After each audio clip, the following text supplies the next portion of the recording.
चित्रा बहुत खूबसूरत लग रही थी। उसे देखकर नंदन की हवस जाग गई। वह बोला, डार्लिंग, शुरू हो जाए क्या? इतना कहकर उसने चित्रा की कमर पर अपना हाथ रख दिया। चित्रा सोने की चिड़िया थी, माता पिता की एक लौती लाडली। उसके पिता लाखों रुपए कमाने वाले एक वकील थे। माँ पूजा पाठ के लिए मंदिरों के चक्कर लगाती रहती थी। चित्रा पर किसी का कंट्रोल नहीं था, उसकी मनमानी चलती थी। चित्रा कॉलेज में बीए के फर्स्ट ईयर में पढ़ रही थी। वह बहुत खूबसूरत थी। उसके एक एक अंग से जवानी फूटती थी। वह अपने जिस्म को ढकने के बजाय दिखाने में ज़्यादा यकीन करती थी। चित्रा का बैग रुपयों से भरा रहता था, इसलिए उसकी सहेलियां गुड़ की मक्खी की तरह उससे चिपकी रहती थीं। लड़के उसकी जवानी का मजा लेने के लिए उसके पीछे पड़े रहते थे। इसी बात का फायदा उठाकर चित्रा कॉलेज में ग्रुप लीडर बन गई। इससे वह और भी ज़्यादा घमंडी हो गई। चित्रा के कॉलेज में सेकंड ईयर में नंदन नाम का एक लड़का पढ़ता था। वह उस इलाके के सांसद का बेटा था। रोजाना नई कार से कॉलेज आना उसका शौक था। सच तो यह था कि नंदन कॉलेज नाम के लिए आता था।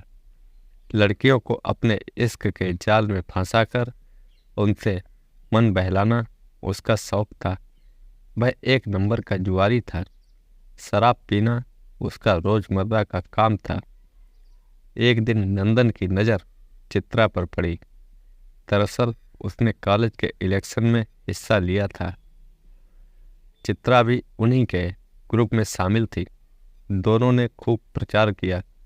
नंदन ने पानी की तरह पैसा बहाया और जीत गया। इसी जीत की खुशी में नंदन ने अपने फार्म हाउस में शानदार पार्टी दी थी।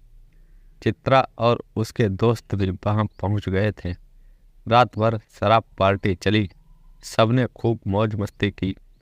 तभी से नंदन और चित्रा ने क्लबों में घूमना शुरू कर दिया था। फिर वे दोनों नंदन के फार्म हाउस में मिलने लगे और उन्होंने हम बिस्तरी भी की। इसी तरह एक साल बीत गया। वे दोनों हवस के सागर में गोते लगाते रहे। अचानक ही चित्रा को एहसास हुआ कि पिछले 3 महीने से उसे माहवारी नहीं आई है। वह डॉक्टर के पास गई। डॉक्टर ने बताया कि वह 3 महीने के पेट से है। यह सुनकर चित्रा मानो मस्ती के आसमान से नीचे गिर पड़ी। चित्रा ने नंदन से इस बारे में बात की और उस पर शादी करने का दबाव डाला। नंदन लड़कियों के साथ हमबिस्तरी तो करता था, पर चित्रा से शादी करने की उसने कभी नहीं सोची थी। अपने नेता पिता की तरह वह लड़कियों से प्यार के वादे तो करता था, पर उन्हें निभाता नहीं था। नंदन चित्रा की बात सुनकर सतर्क हो गया। उसने चित्रा से मिलना जुलना बंद कर दिया। जब वह फोन पर उससे बात करना चाहती तो टाल देता। लेकिन एक दिन चित्रा ने नंदन को पकड़ ही लिया। बहुत दिनों तक बातचीत न होने से नंदन भी थोड़ा नरम पड़ गया था। बातें करते करते वे दोनों नंदन के फार्म हाउस जा पहुंचे। वह फार्म हाउस 2 मंजिला था। वे दोनों दूसरी मंजिल पर गए। वहां एक खूबसूरत बेडरूम था। वे दोनों एक सोफे पर जाकर बैठ गए। चित्रा बहुत खूबसूरत लग रही थी। उसे देखकर नंदन की हवस जाग गई। वह बोला, डार्लिंग, शुरू हो जाए क्या? इतना कहकर उसने चित्रा की कमर पर अपना हाथ रख दिया। चित्रा ने नंदन के रंग ढंग देखकर कहा, नंदन, पहले मुझे तुमसे कुछ जरूरी बातें करनी है, बाकी काम बाद में। इतना कहकर चित्रा ने नंदन का हाथ अपनी कमर से हटा दिया। अच्छा, कहो, क्या कहना चाहती हो तुम? नंदन ने पूछा। वही बात, शादी के बारे में क्या सोचा है तुमने? मेरा पेट दिन ब दिन फूल रहा है। घर में पता चल गया तो पता नहीं मेरा क्या होगा। मेरा दिमाग काम नहीं कर रहा है। उससे तुम भी मुझसे बात नहीं करते हो। कहते हुए चित्रा रोने लगी। रोती क्यों हो? मेरे पापा विदेश गए हुए हैं। उनके आते ही हम शादी कर लेंगे। नंदन ने इतना कहकर चित्रा को अपनी बाहों में भरना चाहा, लेकिन चित्रा छिटक कर दूर खड़ी हो गई और बोली, नंदन, आज मुझे यह सब करने का मन नहीं है। पहले हमारी शादी का फैसला होना चाहिए। हम किसी मंदिर में जाकर शादी कर लेते हैं। हमारे घर चलते हैं। मेरे पापा बुरा नहीं मानेंगे। वे बहुत अमीर हैं। हम शानो शौकत में जिएंगे। हम कोई नया काम धंधा भी शुरू कर लेंगे। डियर चित्रा, यूँ चोरी छिपे मंदिर में शादी करना मुझे पसंद नहीं है। हम सबके सामने शान से शादी करेंगे। मेरे पापा इस इलाके के सांसद हैं। हम उनकी हैसियत की शादी करेंगे। सबसे पहले तो तुम यह बच्चा गिरवा लो। इतनी जल्दी बच्चे की क्या ज़रूरत है? अभी तो हम पढ़ रहे हैं। मैं पूरा इंतजाम करा दूंगा। थोड़े दिनों के बाद हम फिर से मस्ती मारेंगे। क्या मतलब है तुम्हारा?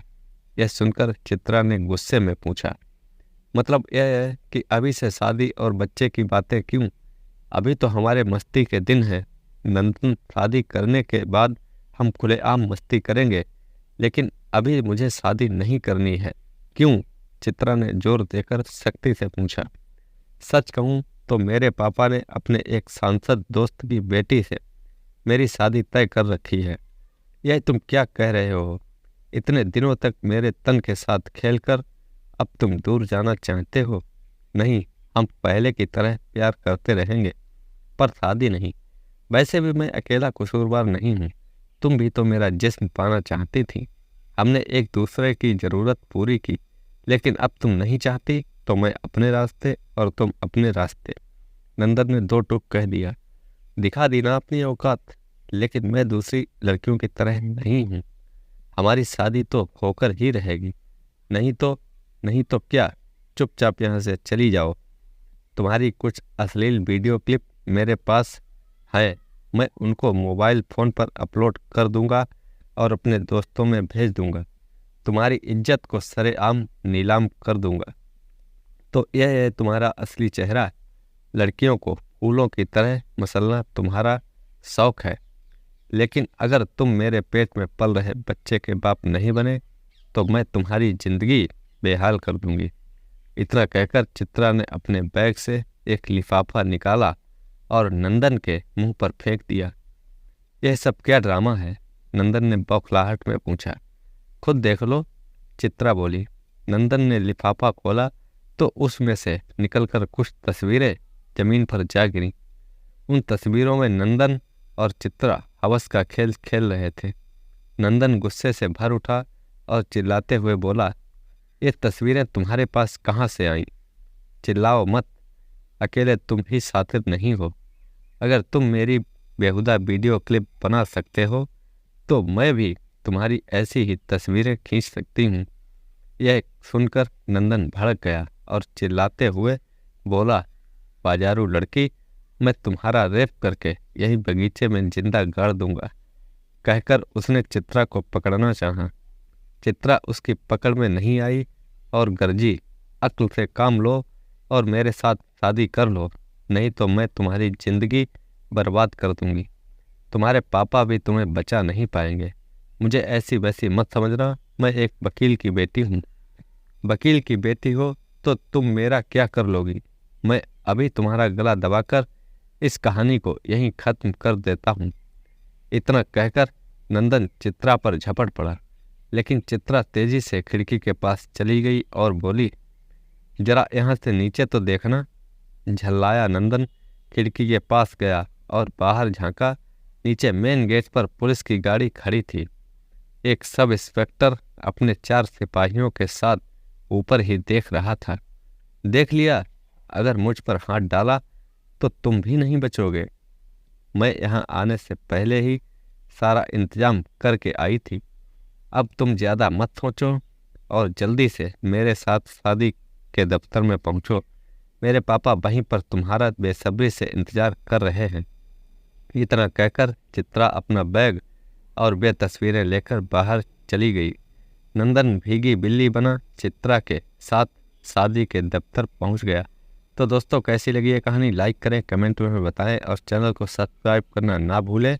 धन्यवाद।